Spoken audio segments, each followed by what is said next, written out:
Alfredo González Ruibal, arqueólogo, investigador del CSIC y con un libro apasionante, Un viaje por la violencia, del Paleolítico al siglo XXI.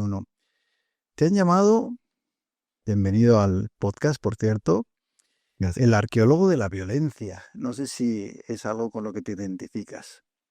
La verdad es que la violencia ha sido uno de los temas fundamentales en mi investigación. Lo que pasa es que es una cosa un poco ambigua, ¿no? Porque el tema del arqueólogo de la violencia no está muy claro desde qué punto de vista lo estás abordando, ¿no? Y para mí es una arqueología de la crítica de la violencia colectiva. Es un libro duro, por cierto, ¿eh? Lo tenemos aquí, Tierra Arrasada, súper recomendable. Y el subtítulo dice mucho, ¿no? Un viaje por la violencia del Paleolítico al siglo XXI. Tu libro cuenta las guerras desde entonces, ¿no? Desde el Paleolítico. ¿Siempre nos hemos matado entre nosotros? Desde que somos humanos, seres anatómicamente modernos, sí, nos hemos matado, ¿no? Unos a otros, hemos tenido conflictos y los conflictos son parte esencial del ser humano, ¿no? Es algo que es inevitable. Lo que sucede es que nos hemos matado de formas muy diversas, ¿no? Y una de las cuestiones que yo me planteo en el libro es de qué maneras nos hemos matado, por qué nos hemos matado de esas maneras específicas y no de otras, y también cómo hemos hecho para no matarnos, ¿no? Yo creo que esa es una pregunta fundamental. Sí, y muy actual, por cierto, ¿no? Ahora que vemos que seguimos matándonos y seguimos viendo el horror de la guerra en Gaza, en Ucrania, en tantos sitios. ¿Le podemos poner fecha a la Primera Guerra y a los contendientes de esa guerra? Dependiendo de la zona del mundo, en Europa, que es donde tenemos más información arqueológica, sí que podemos poner una fecha a cuando empiezan las guerras como tales, es decir, como una forma muy específica de practicar la violencia colectiva, ¿no? Porque hay muchas formas de matarse, pero no todas toman el aspecto, las formas de hacer lo que es la guerra, ¿no? Y la guerra en Europa empieza seguramente en torno al cuarto milenio antes de Cristo, que es un momento fundamental, ¿no? Si nos preguntan cuáles son los momentos fundamentales en la historia, seguramente el cuarto milenio antes de Cristo o el calcolítico no es lo primero que nos viene a la mente, pero en el caso de Europa sí lo es, ¿no? Es una época en la cual empiezan a crecer las desigualdades sociales y empieza a crecer también la forma en que se practica la violencia entre grupos. Y hay una serie de elementos que nos indican que ya lo que estamos viendo no son racias, no son emboscadas, no son duelos, es realmente una guerra, ¿no? Y eso se puede ver, por ejemplo, en el hecho de que por primera vez, y esto es muy interesante para los que somos arqueólogos, por primera vez aparecen armas de combate. Para mí, el hecho de que aparezcan armas que solo sirven para matar a otros seres humanos es fundamental para que estemos hablando de guerra. Hasta ese momento se estaban utilizando pues la misma hacha que se utiliza para cortar un árbol, la utilizas para cortar la cabeza al enemigo, o la misma maza con la que estás trabajando la madera, pues la utilizas para un combate, ¿no? En cambio, a partir del cuarto milenio vemos que empiezan a aparecer armas que sirven única y exclusivamente para matar a otros seres humanos, ¿no? Las hachas de combate o, por ejemplo, las alabardas, los puñales, ¿no? Eso no sirve para cazar, no sirve para trabajar, sirve para matar gente, ¿no? Y desde entonces el armamento ha evolucionado mucho. Hemos pasado pues, eso de los puñales, las espadas, luego las armas de fuego, eh, evolución al desastre que supuso, ¿no? Las armas nucleares. Hoy vemos drones, vemos una evolución constante para matar mejor, casi se podría decir, ¿no? O más, efectivamente. Y sin embargo, a pesar de esa evolución tecnológica, los motivos de la guerra siguen siendo los mismos, lo que nos lleva a iniciarlas. Hay una serie de cuestiones que no cambian mucho, ¿no? Y eso es muy interesante. Los arqueólogos que tenemos esta visión de muy larga duración podemos detectar esos motivos que están detrás de la violencia que son bastante invariables. Más que motivos, yo diría las causas subyacentes de los conflictos, especialmente los conflictos que yo denomino excesivos o sin límites, ¿no? Donde se masacran civiles, donde no se diferencia combatientes de no combatientes.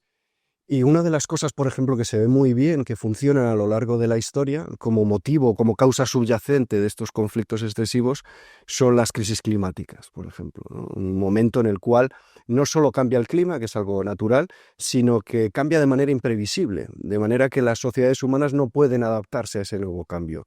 Eso provoca necesariamente pues, hambrunas, provoca problemas de recursos y es más fácil que en esas condiciones imprevisibles, por un lado, haya una crisis también social y de mentalidades, de no saber cómo enfrentarse a ese problema, y después esa crisis de recursos. Y esa combinación es fatal, ¿no? Y lo tenemos en el segundo milenio antes de Cristo en el Mediterráneo Oriental, lo tenemos en Norteamérica, en lo que sería nuestra Edad Media.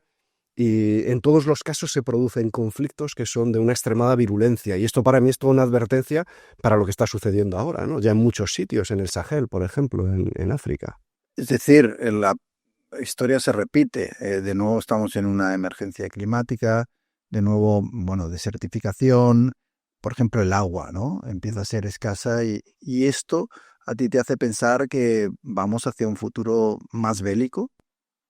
Yo creo que lo que vamos es a un futuro donde hay más violencia, pero quizá menos guerras en el sentido convencional de la palabra, ¿no? Es decir, vamos a un contexto de violencia generalizada de baja intensidad, donde ya no se respetan las reglas también, o donde se respetan menos, y eso es algo que estamos viendo ya, ¿no? Y que ya no solo afecta a actores no estatales, ¿no? Como pueden ser grupos terroristas, sino también a los propios estados, ¿no? De los que uno espera un comportamiento más acorde a las normas internacionales. Uno pensaría en Gaza, ¿no?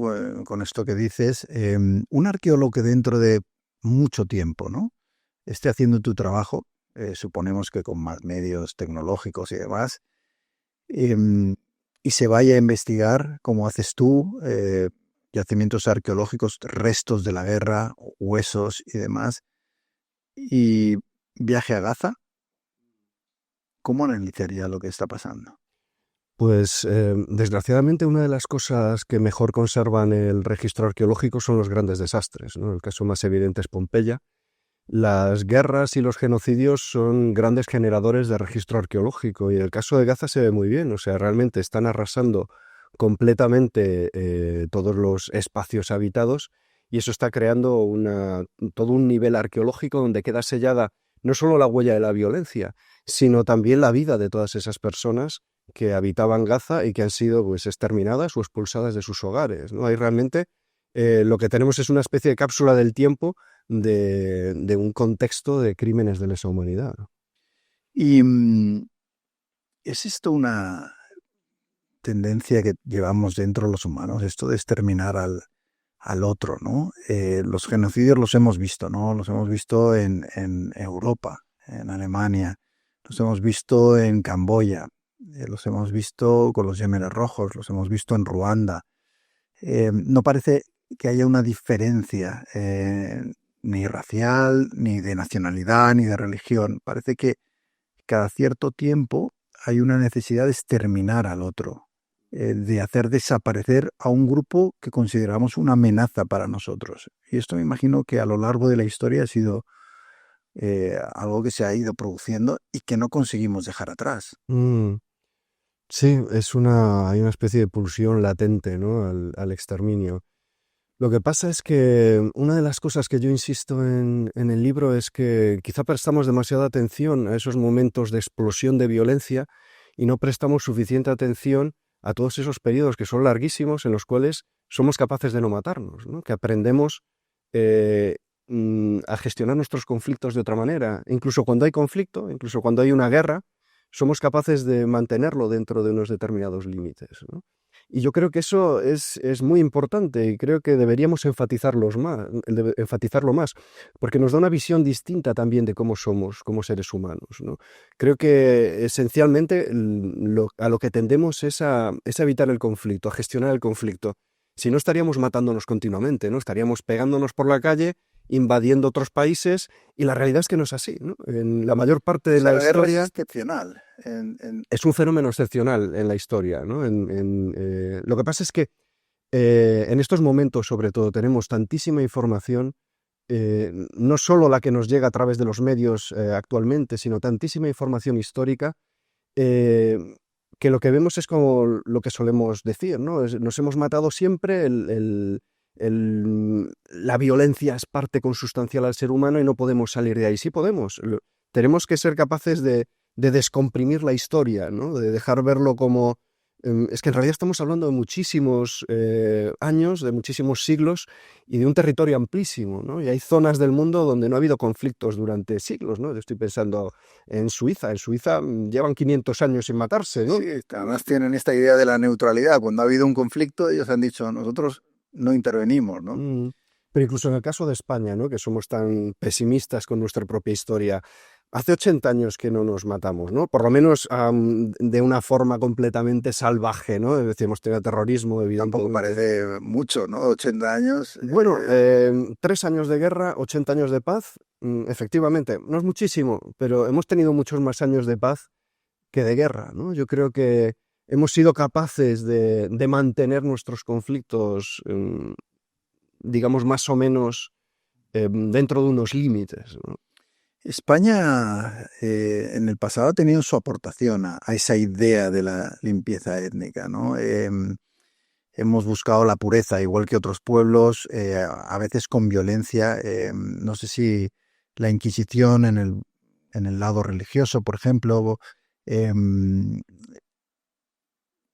hay fosas comunes en nuestro país todavía y se están desenterrando los huesos y creo que es un tema que tú has estudiado de cerca, ¿no? Los de la guerra civil, sí, efectivamente. Es evidentemente el episodio más traumático de nuestros últimos 200 años de historia. Em, yo creo que en ese tema hemos avanzado muchísimo en los últimos 20 años y creo que eso muchas veces no se valora lo suficiente también, ¿no? Tanto por parte de unos como de otros, ¿no? Por un lado, los que dicen que esto es abrir heridas y que es rescatar viejas rencillas, lo cual no es cierto, y por otro lado, la visión pesimista de no hemos hecho nada. Bueno, se han excavado más de 1000 fosas comunes y se llevan exhumados, pues no sé si 10 o 15.000 individuos asesinados en la guerra civil, se ha dignificado su memoria, se han identificado muchos, ¿no? Entonces yo creo que poco a poco estamos recuperando esa historia, ¿no? Y creo que es importante hacerlo y ser capaces de construir un relato en el que tengan cabida todas las víctimas, ¿no? En última instancia se trataría de eso. En el caso de la violencia del franquismo, creo que estás preparando un libro sobre esto. ¿Qué nos puedes contar? La violencia franquista es muy interesante por lo que tiene de precursora de muchas violencias, ¿no? Que las conocemos quizá mejor, curiosamente, ¿no? Un ejemplo para mí muy interesante y que es menos conocido a nivel popular es la violencia antipartisana del franquismo, ¿no? Cuando pensamos en los partisanos y la violencia fascista contra los movimientos de resistencia, pensamos inevitablemente en la Segunda Guerra Mundial. Pero eso lo tuvimos en España antes, ¿no? O por lo menos comenzó antes y continuó a lo largo de la Segunda Guerra Mundial, y las estrategias son muy semejantes, ¿no? Tanto en las potencias fascistas como en España a lo largo de los años 40. Tanto la actividad de la guerrilla como la forma en que se reprime.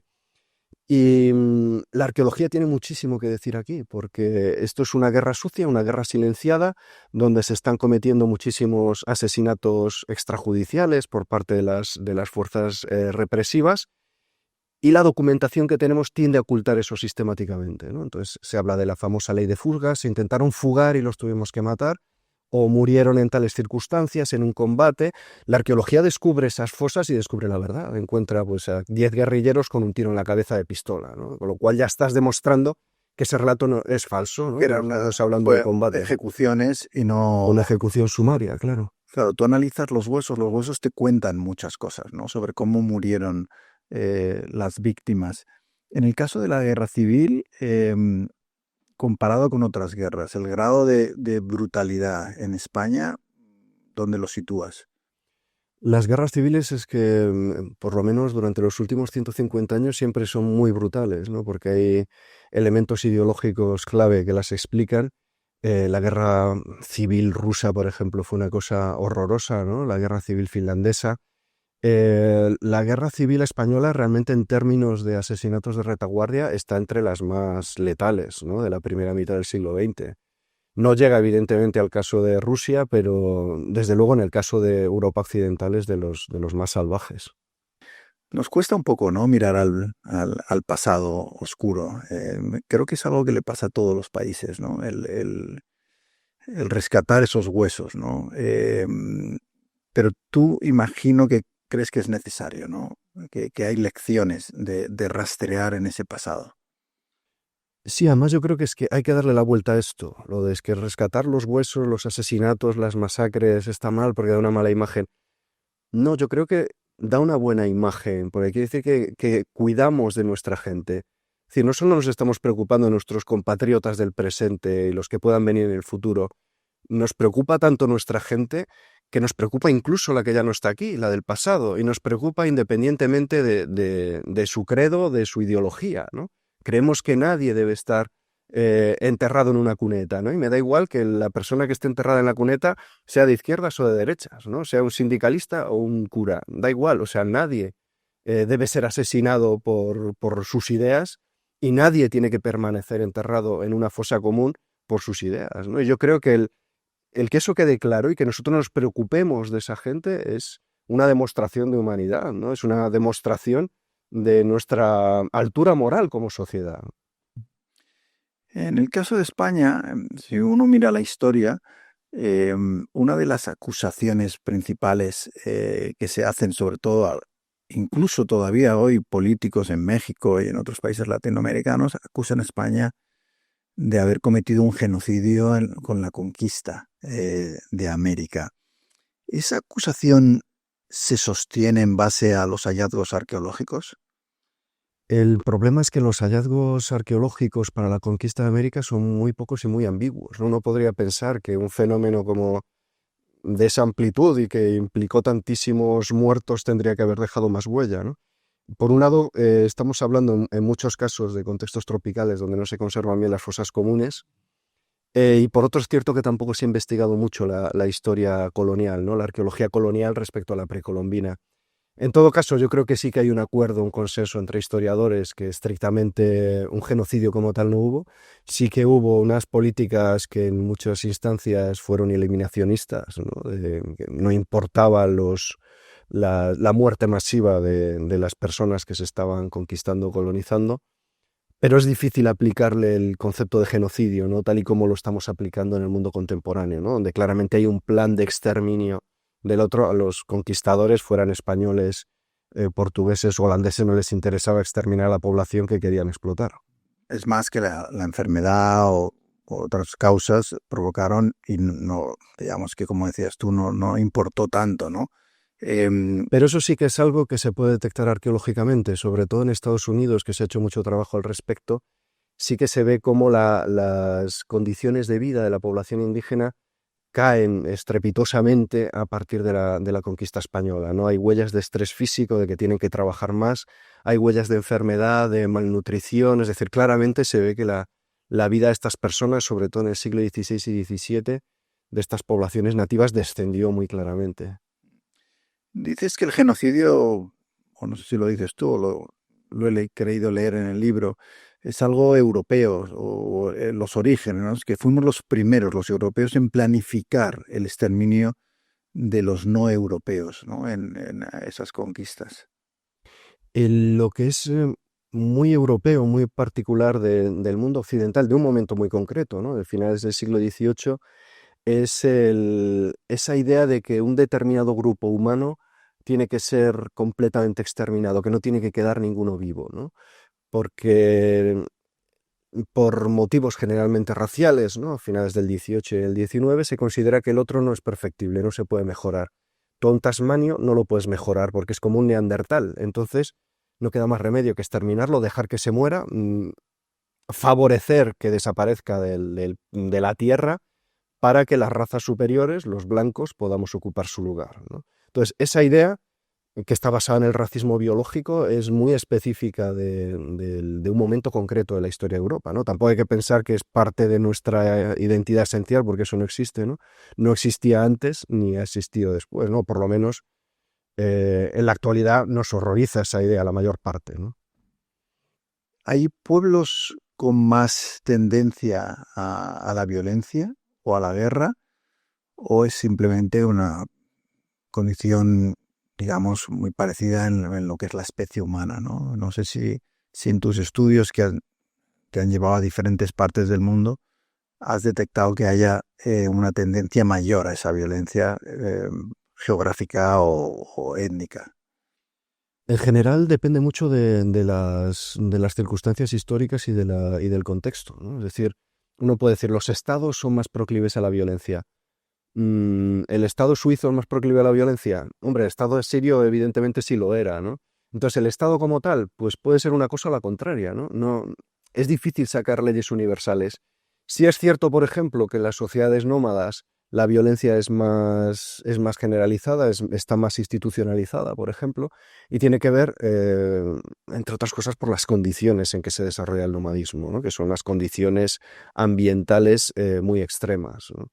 Después tenemos grupos de roza y quema, agricultores de pequeña escala, los hay totalmente pacíficos y los hay que practican racias diariamente, ¿no? Entonces, yo creo que siempre hay que fijarse en el contexto, ¿no? El contexto medioambiental, en el contexto histórico, en el contexto cultural. Te voy a leer una cita. La mayor felicidad en la vida humana es vencer a los enemigos y perseguirlos, cabalgar sus caballos y quitarles todo lo que poseen, hacer que vean, bañados en lágrimas, los rostros de los seres que les fueron queridos y estrechar en los brazos a sus mujeres e hijas. Esta cita que se atribuye a Gengis Khan, en realidad muchos historiadores creen que no la dijo, pero me enlaza con otra cosa que he leído en el libro, en un pasaje en el que hablas de los conflictos en los que el objetivo no es solo matar o herir al enemigo, sino humillarlo y minar su moral. Esto es así, ¿no? Sí, hay casos extraordinarios de eso, ¿no? Yo no soy especialista en arqueología precolombina, entonces aprendí mucho escribiendo el libro, leyendo para el libro. Y una de las cosas que me sorprendió es que una de las cosas que hacían los mayas era destruir las cuevas sagradas del enemigo y arrancaban las estalactitas y se las llevaban a su casa, ¿no? Que era como la peor humillación que le podías hacer, ¿no? Casi como una especie de castración simbólica al enemigo, era llevarse sus estalactitas, ¿no? O llevarse las estatuas de sus dioses. Y en muchas sociedades estos objetivos simbólicos son la clave del conflicto, ¿no? La clave de la guerra, lo que se persigue, ¿no? No matar, no masacrar ni robar, sino humillar al enemigo. ¿Y esto por qué? Yo creo que es una forma de gestionar los conflictos, ¿no? Una forma que al final, pues, es menos sangrienta, ¿no? Puede ser menos sangrienta. Derrotarlos sin llegar a matarlos. O sea, Es una forma de demostrar tu poderío, ¿no? Tu dominio, tu superioridad, ¿no? Que muchas veces hay una cosa también ahí muy humana, ¿no? Esa cosa de gallito, de decir yo soy más fuerte que tú, soy más listo, soy más guapo, pues eso se demuestra también a través de la guerra. Normalmente se demuestra a través de la violencia contra otras personas, pero se puede demostrar de forma simbólica, ¿no? Y puede ser más efectivo. en este objetivo de humillar al enemigo, una de las herramientas utilizadas es la violencia contra la mujer del otro, ¿no? En tus investigaciones te has encontrado que la mujer ha pagado especialmente el precio de esa violencia y de las guerras, ¿no? Esa es una de las cosas que más me ha sorprendido, ¿no? De descubrir. Y es un patrón que es universal, ¿no? Los arqueólogos y los antropólogos somos muy, muy cuidadosos a la hora de hablar de universales, pero esto es tremendo cómo se repite a lo largo de la historia. Cuando hay cadáveres de mujeres, restos humanos femeninos en contextos de violencia, normalmente la violencia que vemos en esos casos suele superar con mucho la que encontramos en los varones. En los varones lo que encontramos suele ser violencia asociada al combate, heridas de combate, decapitaciones, a veces mutilaciones rituales. Lo que no encontramos normalmente o tan habitualmente es ese ensañamiento que se ve con las mujeres, ¿no? Y lo encontramos en la América precolombina, lo encontramos en el Imperio Romano, lo encontramos en el mundo asirio, lo encontramos en muchísimos contextos prehistóricos, históricos y recientes, ¿no? Y estamos hablando de una violencia que nuevamente tiene la función de humillar, de demostrar el dominio sobre el enemigo y que tiene un componente sexual, no solo de género, sino sexual. En algunos casos se han identificado violencia sexual, ¿no? Violaciones. Sí. De hecho, hay un episodio del final de la Segunda Guerra Mundial que quizá es menos conocido, ¿no? Pero es cuando los soviéticos entran en Berlín, las violaciones masivas de mujeres alemanas, ¿no? Que fue un intento de humillar también a la población. Es decir, seguimos viendo en el Congo, por ejemplo, ¿no? En tantos conflictos que sigue siendo uno de los objetivos principales el utilizar esa violencia contra la mujer, eh, bueno, como dices tú, quizá para humillar, y también creo para algo que tú dices en el libro y que explicas, y es esta idea de hacer un daño que se recuerde generacionalmente. Es decir, que muchas veces en la guerra se intenta hacer un daño que eso lo tengan muy presentes los vivos, pero que luego esa memoria pase a las siguientes generaciones. Efectivamente, el tema de la memoria es fundamental, sobre todo en estas violencias excesivas. Y lo vemos en el caso de la guerra civil, ¿no? Que todavía la seguimos recordando. Y en parte porque era una violencia que tenía ese carácter pedagógico, ¿no? De escarmentar. De escarmentar por generaciones, ¿no? Y esto es algo que lo practicaban los asirios también, ¿no? La violencia asiria no era solo para castigar a los que se habían sublevado, sino era una advertencia para los demás y para las generaciones futuras, ¿no? Por eso representaban esa violencia en piedra, ¿no? En los palacios, de empalamientos y desollamientos. Era para que quedara muy claro por generaciones y generaciones qué le pasaba a la gente que se rebelaba. Esto hace muy difícil dejar atrás el resentimiento, ¿no? En los conflictos, y también estaba pensando ahora en la ex Yugoslavia, ¿no? Donde todavía hay unos fuertes resentimientos y muchos están ligados a cosas, a excesos violentos que se cometieron durante el conflicto y que los hijos, los nietos heredan esas afrentas, y eso, digamos, que aumenta el riesgo de que ese conflicto vuelva a revivir, ¿no? Por eso es importante siempre hablar de estas cosas, ¿no? Lo peor que puedes hacer es silenciarlo, es ocultarlo, porque eso sigue así, ¿no? Es como una herida infectada, por el hecho de que tú no la cures no quiere decir que se haya pasado el mal, ¿no? Y en algún momento puedes acabar con una septicemia. Entonces es necesario abrir y limpiar y desinfectar, ¿no? Y en este caso es enfrentarse a nuestros fantasmas.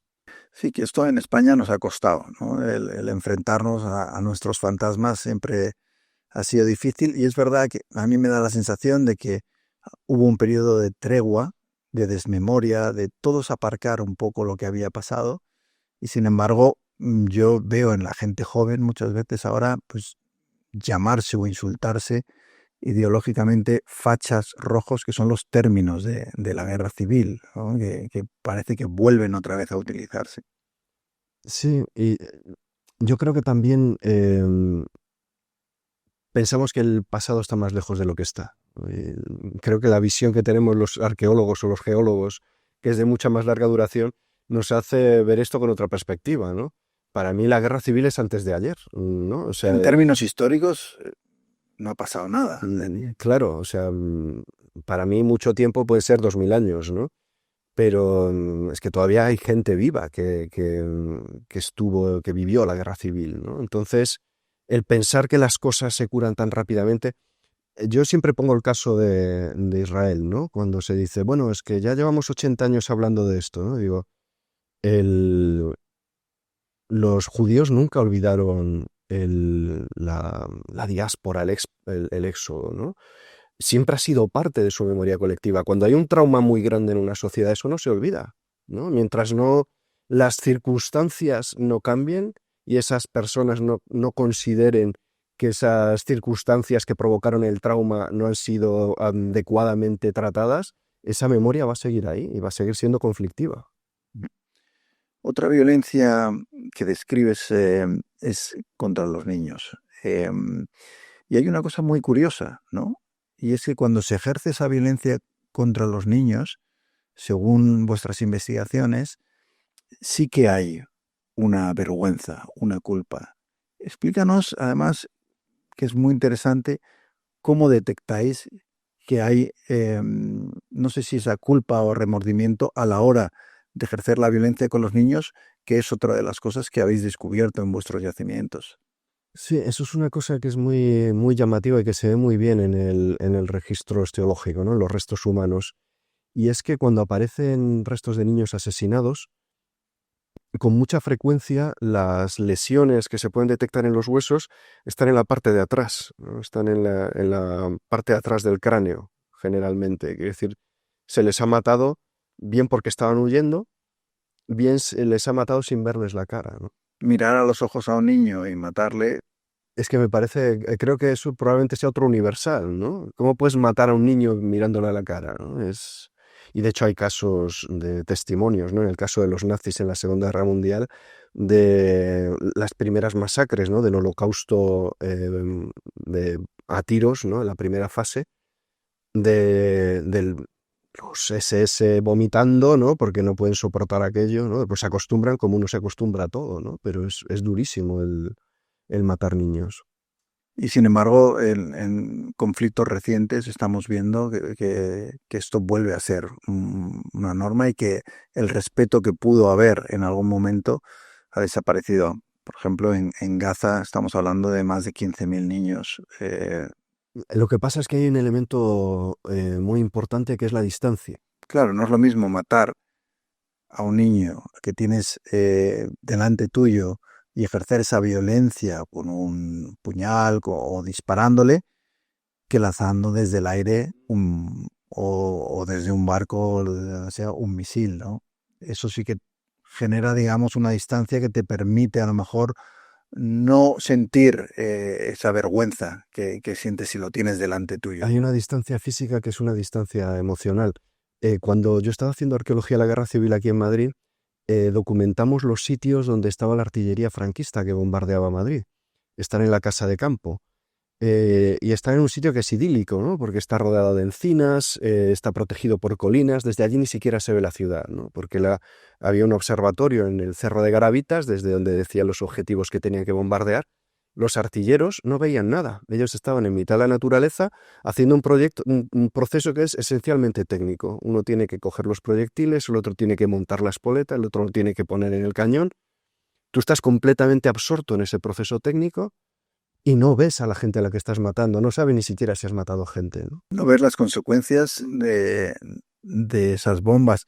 Esto afecta también a los ciudadanos que no participan en la guerra. El hecho de que estamos viviendo la guerra muchas veces desde la distancia, en redes sociales, ¿no? A veces tenemos esas escenas en la pantalla de televisión con luces verdes que sabemos que son misiles o que son em, ataques contra otro, pero no vemos la consecuencia, ¿no? Muchas veces. Y eso, yo no sé hasta qué punto nos está haciendo también más indiferentes a la guerra. No sé si nos estamos volviendo más tolerantes con el dolor de otros, porque tampoco lo vemos tan de cerca. Hay esa distancia emocional de la que tú hablabas. Mm, sí, yo eso no lo tengo muy claro. O sea, por un lado creo que efectivamente hay una inmunización frente a esa violencia.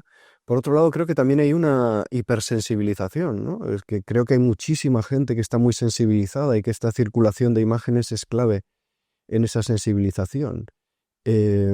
Y creo que tienen que seguir circulando, ¿no? De lo contrario sería mucho peor.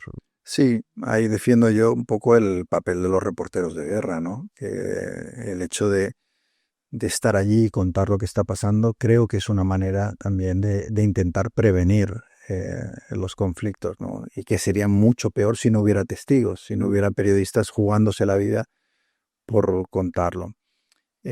Vámonos al año 800 después de Cristo, a un lugar llamado Sacred Ridge, en Colorado. ¿Qué pasó allí? Pues una masacre espantosa, ¿no? En Sacred Ridge lo que sabemos es que exterminaron probablemente a toda una aldea. Mataron a adultos, a hombres, a mujeres, a niños, a ancianos, y además los mataron de formas bastante horribles, ¿no? Parece que los torturaron antes hubo todo tipo de mutilaciones y es posible incluso que hubiera canibalismo, ¿no? No está claro del todo, pero sí que se sabe que se procesaron los huesos, ¿no? Se arrancó la carne de los huesos, se machacaron porque han aparecido los molinos con restos se ha detectado hemoglobina, ¿no? En los molinos, es decir, se molió la carne y se molieron los huesos, ¿no? Es un caso de esa violencia excesiva que resulta completamente incomprensible, ¿no? Dices, ¿cómo puede llegar uno a hacer esto? En tu campo lo llamáis eventos de procesado extremo. Ujú. em, y leyendo el libro Tierra Arrasada, es un relato, bueno, no sensacionalista, pero muy con detalles, ¿no? Y acabas de describir algunos y demás, ¿no? Y luego hablas del canibalismo. Yo estuve en Borneo en el año 2000 y allí hubo un conflicto entre los Dayak, que son los nativos de Borneo, y los madureses que venían de la isla de Java. Y hubo un intento de genocidio, es decir, de exterminar completamente a esos migrantes que habían ido a Borneo. Y cuando llegué, una de las cosas que me encontré fueron estos nativos, los Dayak, que habían recuperado rituales de los cortadores de cabeza que habían sido sus antepasados. Cortaban las cabezas, pero otra cosa que hacían era arrancar el corazón de sus víctimas y comérselo, convencidos de que eso les daba un poder especial y demás, ¿no?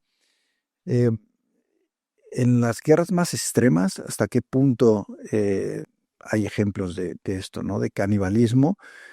Y no sé si tiene alguna vinculación con lo que hablábamos antes de la humillación del otro. ¿Cuál puede ser el motivo de ese canibalismo? El tema del canibalismo es muy complejo porque tiene también muchas facetas y depende mucho del contexto. Hay canibalismo que no es cultural, ¿no? Lo que pasaba, por ejemplo, en Sierra Leona o en Liberia, ¿no? Durante la guerra civil, en un contexto de una sociedad totalmente desestructurada, acaban cometiendo todo tipo de atrocidades y entonces el canibalismo se inventa como rito de paso dentro de esta sociedad que está completamente degenerada. Pero hay otros contextos donde forma parte del concepto, de conceptos culturales que tienen que ver con el enemigo, que tienen que ver con la muerte, que tienen que ver con el cuerpo. Y en esos contextos el canibalismo no tiene por qué ser necesariamente una humillación, ¿no? El caso de los tupí guaraní, por ejemplo, en Brasil, es un ejemplo del canibalismo como una forma de respeto al enemigo, ¿no? Lo que estás haciendo a través del canibalismo es convertirte en tu enemigo, que es la mayor forma de homenaje que le estás haciendo a esa persona que acabas de ejecutar. Y de hecho muchas de las personas que se comían primero los incorporaron a la familia y estaban conviviendo con ellos, a veces se casaban con miembros del grupo y finalmente llegó un momento en que le toca ser sacrificado y ser comido por el grupo, ¿no? Es decir, es una relación que a nosotros parece completamente incomprensible, pero forma parte de una relación social que es una relación social de respeto, ¿no? En este caso. Mm. ¿Y qué otros casos hay? Aparte del que acabas de mencionar, en vuestras investigaciones, ¿hay otros casos también de canibalismo que hayáis podido contrastar? En el caso del sudoeste de Estados Unidos hay algunos ejemplos que parece que sí son de canibalismo ritual practicado contra enemigos, en el cual lo que tenemos es más bien lo que comentamos antes, ¿no? De una pedagogía de la violencia, de crear una memoria de eso que ha sucedido, ¿no? Y normalmente suceden en contextos de crisis social donde están sucediendo cosas que perturban por completo el orden del mundo. La gente cree que el mundo va a desaparecer o va a colapsar y entonces tienen que recurrir a actos extremos para volver a restaurar ese orden, ¿no? Y estos sacrificios masivos o este canibalismo sería una prueba de ello, ¿no? El caso de los mexicas sería también algo semejante, ¿no? En el siglo XV, inicios del siglo XVI. Em, Recientemente has estado en un viaje por África. Em, Hay una cosa muy curiosa que dices en el libro, ¿no? Tenemos un estereotipo de África como un lugar violento, especialmente violento. Y sin embargo, citas el África subsahariana como una de las zonas donde eso que decías antes de periodos muy largos de no violencia.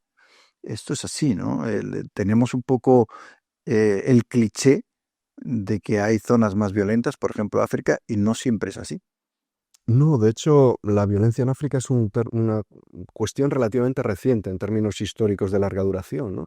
Así como comentaba antes que en Europa podemos documentar las guerras como tales desde el cuarto milenio, en el caso de África es una cuestión más reciente, ¿no? Que empezaría en lo que serían los inicios de la Edad Media.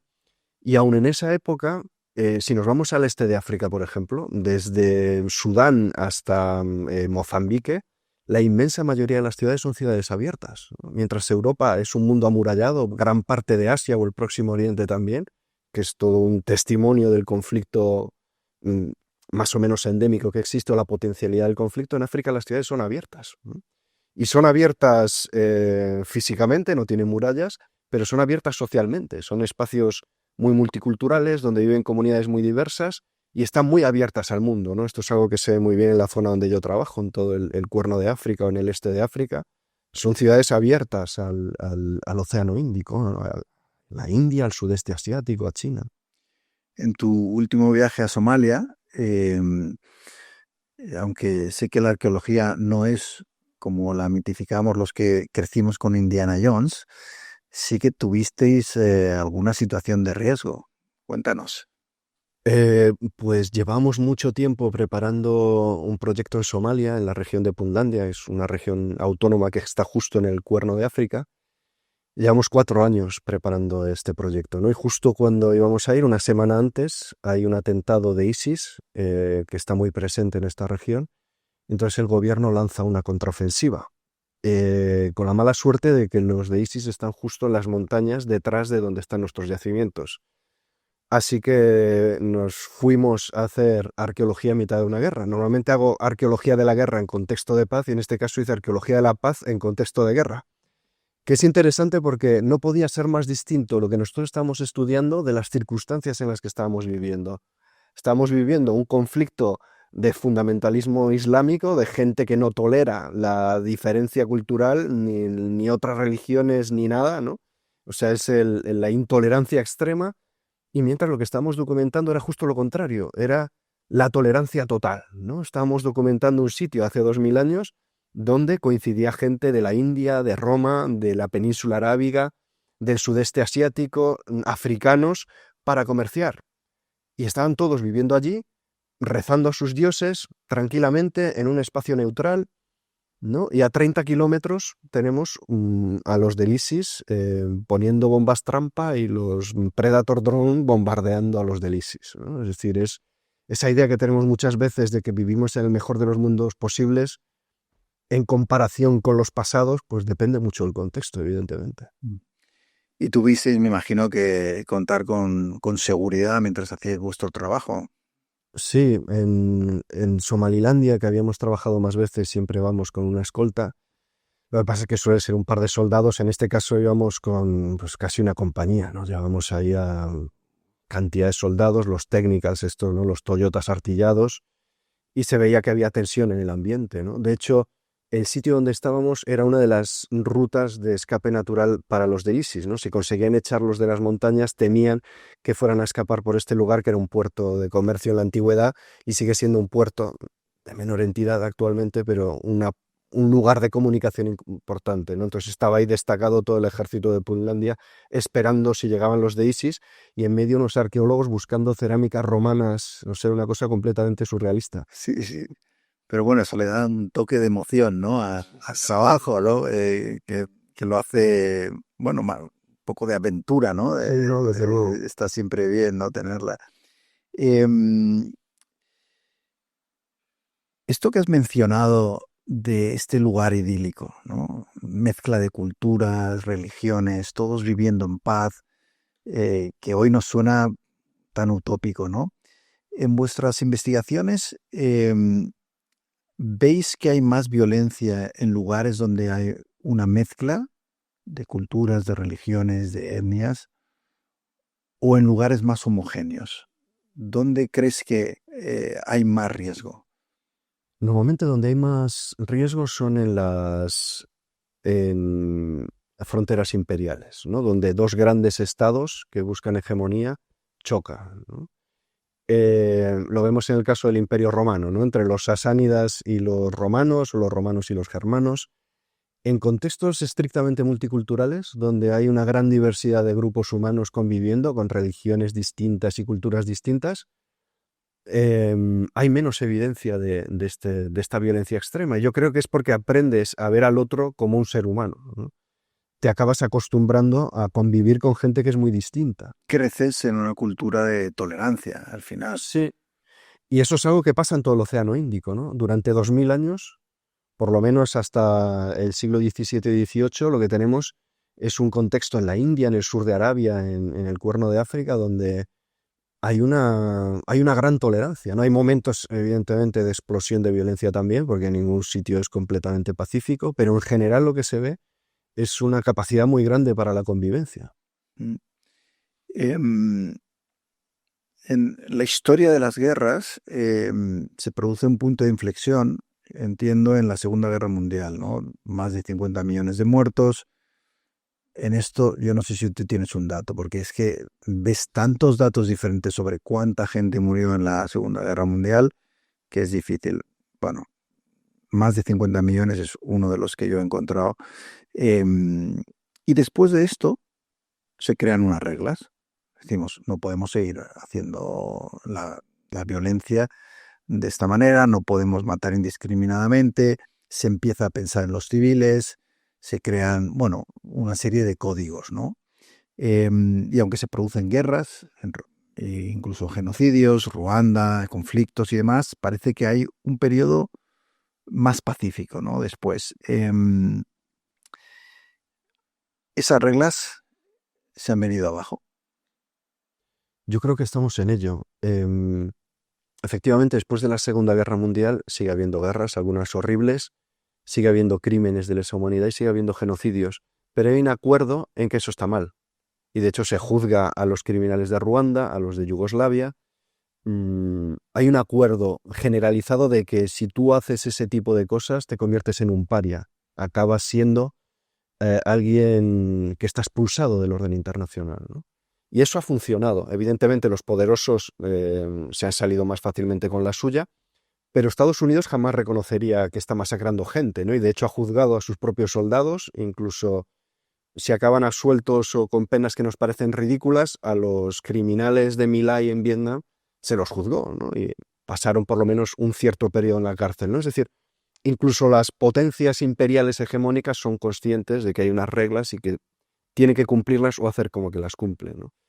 Y esto ahora está empezando a romperse, ¿no? Y Gaza para mí es un punto y aparte, ¿no? Porque evidentemente que en el Congo llevamos 20 años de atrocidades, 5 millones de muertos, violaciones, pero es que es el M23, son un Estado que no es democrático, son grupos terroristas, yihadistas, digamos que es lo que uno espera, ¿no? De ese tipo de actores. Pero uno no espera de un Estado democrático que se comporte como señores de la guerra o como yihadistas, ¿no? Y no esperamos que se le permita que se comporte así. Sí, porque aquí lo más extraño es la falta de reacción, ¿no? No hay, sí, hay, bueno, retórica, hay políticos que dicen, bueno, estamos profundamente preocupados, ¿no? Pero realmente hay una inacción y una aceptación de que las reglas de antes de repente han dejado de servir. Eso es lo más grave. O sea, quiero decir, evidentemente la pérdida de vidas humanas es lo más grave, pero quiero decir, de cara al futuro y de lo que implica para el orden internacional, la inacción en la práctica para mí es lo más grave, ¿no? Porque antes sabíamos, pues evidentemente está el genocidio de los rohingyas o está lo que está haciendo China con los uigures, ¿no? Todo eso se sabe, lo denuncia Amnistía Internacional, nadie lo defiende, ¿no? Quitando los perpetradores. Mientras que aquí tenemos, por un lado, una aceptación como mínimo resignada por parte de la gente que debería actuar, de los estados que deberían actuar, y por otro lado, una de las cosas que a mí me resulta más, que me producen auténtica conmoción, es la justificación y el apoyo de esos crímenes por parte de gente que ni siquiera está implicada, ¿no? Eso es algo que a mí realmente me cuesta comprender. Hablas de que estamos en un momento de alto riesgo, ¿no? digamos que en un momento delicado donde podemos ir a otra cosa, ¿no? Este ejemplo de lo que estamos viviendo en Gaza se puede reproducir, puede extenderse, puede crear un precedente y un ejemplo, y otros estados decidir que esta es una manera legítima de responder, por ejemplo, a un ataque terrorista terrible, ¿no? Como el que llevó a cabo Hamas. En realidad ya se está justificando eso, ¿no? Quiero decir, si tú crees que un crimen, por horrible que sea, justifica otros crímenes, ya estás abriendo la puerta a responder de forma desproporcionada y sin cumplir con las normas a cualquier agresión, ¿no? Y de hecho ya está sucediendo que hay pues, contextos en los cuales se están utilizando el discurso israelí para justificar genocidios, ¿no? Que es lo que estamos viendo en Sudán, por ejemplo. Las fuerzas de acción rápida están justificando su genocidio en Darfur utilizando términos muy semejantes, ¿no? Diciendo, nosotros avisamos a la población de que vamos a atacar, ¿no? Después impiden que la población se mueva y los masacra, ¿no? Pero ellos ya avisaron de que esto a partir de ahora es zona de guerra y que no se responsabilizan de lo que pueda pasar allí. Llevan haciendo lo mismo años, ¿no? O sea, les da igual. Pero han descubierto un nuevo lenguaje para hacer digerible a la comunidad internacional los crímenes que están cometiendo. Cuando se menciona la Tercera Guerra Mundial y esa posibilidad, la mayor parte de la gente dice es una exageración. ¿Estamos subestimando nuestra capacidad para la autodestrucción? Es, eh, ¿Ves semillas de un conflicto que se pueda expandir? ¿Es algo que te preocupa? Yo creo que una guerra mundial como tal es extremadamente difícil en estos momentos porque las circunstancias son tan distintas a la de la Primera y la Segunda Guerra Mundial, empezando por el número de países que tenemos, ¿no? Que muchas veces nos olvidamos que en la Primera y la Segunda Guerra Mundial había muy pocos países, ¿no? Porque la inmensa mayoría del mundo estaba colonizado. Con lo cual, organizar una guerra mundial era fácil, ¿no? Con que se pusieran de acuerdo 6 países ya tienes una guerra Tenías mundial. dos bloques enseguida Sí. muy definidos, ¿no? Mientras que ahora hay una gran fragmentación y no están claras tampoco las líneas ideológicas como estaban en la Segunda Guerra Mundial. Sí que estamos en unas circunstancias en cierto sentido parecidas a la de la Primera Guerra Mundial o al periodo previo a la Primera Guerra Mundial de, de una inercia bélica, ¿no? Que es un poco preocupante, ¿no? Y de utilizar un lenguaje belicista que yo creo que siempre es un mal signo. Una de las cosas que algunos expertos dicen que previene un conflicto global es precisamente que hay armas de destrucción masiva como las armas nucleares y que ejercen un poder de disuasión en el sentido de, bueno, lo hemos visto en el reciente conflicto entre la India y Pakistán, ¿no? Son dos potencias nucleares, han estado en guerra en 3 ocasiones, pero es verdad que llega un momento que teniendo esa capacidad de destrucción total, digamos que hay un freno, ¿no? ¿Tú crees en esa capacidad de las armas nucleares de disuasión?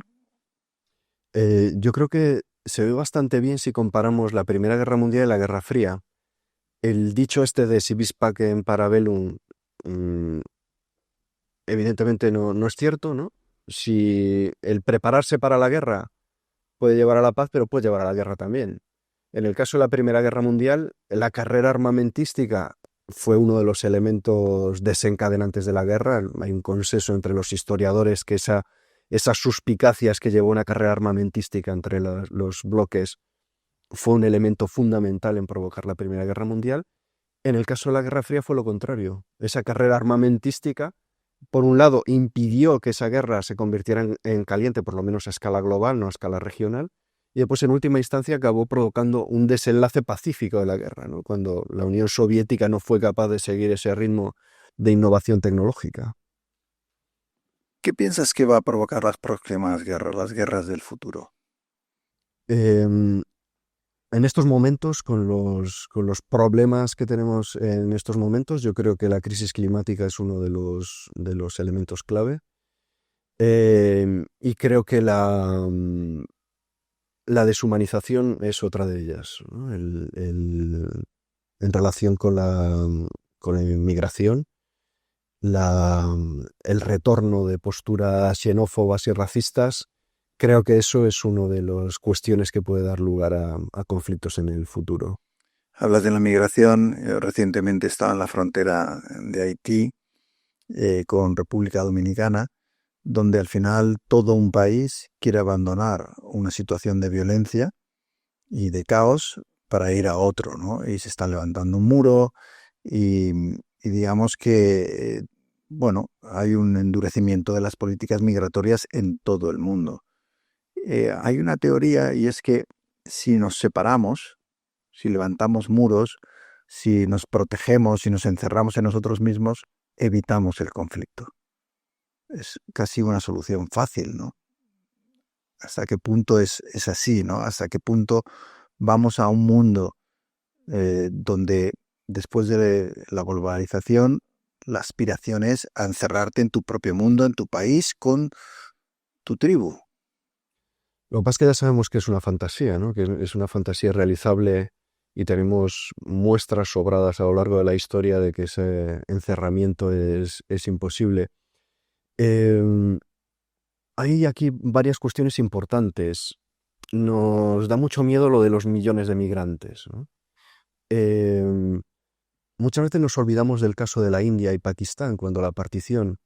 Ahí en un periodo récord de tiempo hubo millones de migrantes, pero en un periodo de meses, ¿no? De millones de personas que tuvieron que cambiar de país. Y sin embargo es algo que ambos países gestionaron muy bien. ¿Por qué lo gestionaron muy bien? Porque consideraban que las personas que estaban viniendo eran los suyos. Entonces pusieron facilidades para que esas personas pudieran incorporarse, tanto socialmente como culturalmente y económicamente al nuevo mundo, ¿no?, en el que estaban llegando a vivir. Y en muchas ocasiones eran personas que culturalmente eran muy distintas, ¿no?, que hablaban lenguas distintas, tenían la misma religión, hindúes o musulmanes, pero después les separaban muchas cosas. Pero hubo una voluntad de integrar a esa gente, ¿no? Entonces yo creo que hacer esos esfuerzos de integración, hacerlos en serio e invertir recursos, es positivo incluso desde un punto de vista meramente económico. Y después creo que no se tiene suficientemente en cuenta que estamos en un momento de cambio desde un punto de vista demográfico, ¿no? Cuando uno ve las estadísticas demográficas de todo el mundo, y da igual pues mirar Bangladesh o el Congo, está bajando la población, ¿no? Entonces ese miedo de ser invadidos por una masa de gente morena que no deja de crecer es una fantasía que no es real. Está descendiendo la población mundial. La migración es fundamentalmente hacia sus ciudades. Es un fenómeno muy parecido al que vivimos en Occidente. Y creo que se está magnificando un problema que no es tal. O sea, es evidente que hay un problema con la migración, pero no es el problema que se está imaginando, ¿no? Creo que hay una fantasía distópica ahí que no es real. Y cuando uno piensa en las migraciones a América a finales del siglo XIX o principios del XX, las cifras son infinitamente superiores a las que tenemos en la actualidad, ¿no? Los migrantes que estaba recibiendo Nueva York, Estados Unidos a finales del siglo XIX, era una cosa loquísima, ¿no? Sin embargo, los pudieron integrar y fueron un motor importantísimo para el desarrollo económico del país. No sé si quizá porque vivimos tiempos de incertidumbre, hay un regreso a la tribu, a sentirse protegido con los tuyos, los que piensan exactamente como tú, los que tienen tu religión, los que son de tu grupo étnico. ¿Tú detectas que hay un retroceso en este sentido, un volver a los míos y intentar tener menos contacto con el que es diferente? Sí, desde luego. Lo que pasa es que nuevamente eso es una fantasía, no es pensar, vamos a volver a cuando todos éramos iguales. En el caso de España, la gente no es consciente de lo diversa que era España hace 70, 80 años, ¿no? Desde todos los puntos de vista, ¿no? Podíamos ser todos oficialmente cristianos católicos, pero probablemente fuera el elemento fundamental que nos unía. Después había unas diferencias muy grandes y sin embargo pues éramos capaces de convivir como sociedad, ¿no?, como Estado-nación. Eh, yo creo que esa fantasía de que tenemos que volver a una sociedad homogénea culturalmente, identitariamente, es eso, es una fantasía. Nunca hemos sido así de homogéneos, ¿no? Nunca hemos sido como la gente cree que somos. Por eso creo que también es importante llamar la atención sobre la realidad de la heterogeneidad que ha sido siempre cualquier sociedad humana, ¿no? Salvo que te vayas, pues no sé, a una sociedad más o menos aislada en la selva o en el desierto. En el caso de Europa, siempre ha sido sociedades complejas.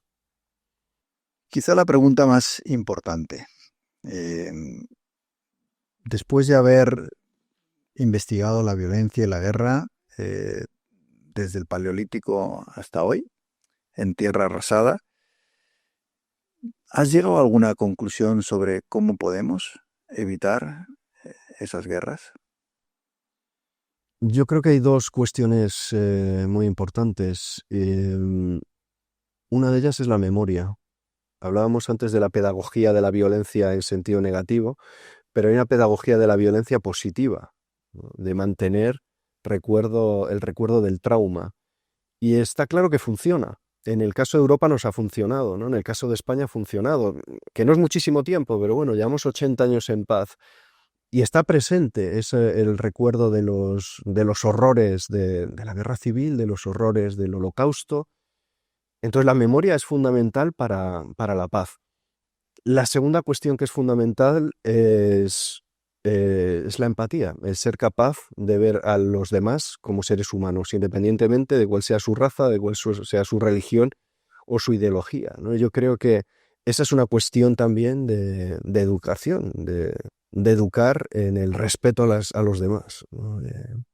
Estoy contigo. Yo creo que la clave está en la educación, ¿no? Y en educar a las generaciones que vienen en esa tolerancia hacia el diferente y en el respeto y, bueno, y educar a que nos pongamos en la piel del otro, ¿no? Que es algo que a veces nos cuesta hacer.